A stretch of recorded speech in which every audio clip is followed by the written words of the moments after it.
Syederalun, Timnas U16 Indonesia berhasil menjuarai gelaran Piala AFF U16 2022.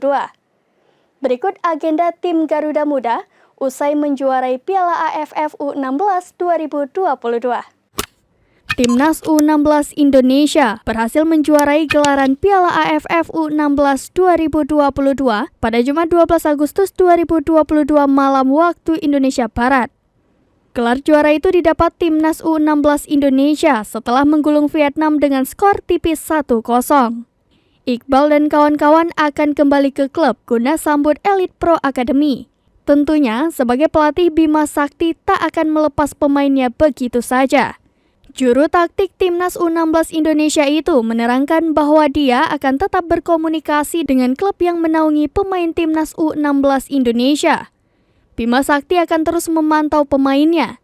Pasalnya, selepas menjuarai Piala AFF U16 2022, Nabil Ashura dan kolega masih memiliki agenda penting lainnya bersama Timnas, yaitu Piala Asia U17 2022.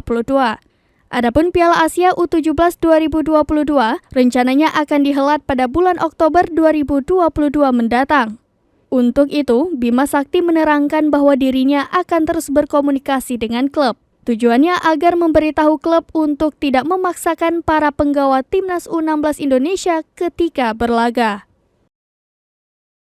Demikian informasi terkini, Syederalun saksikan terus berita lainnya di kanal YouTube Serambi On TV, website dan Facebook seraminews.com.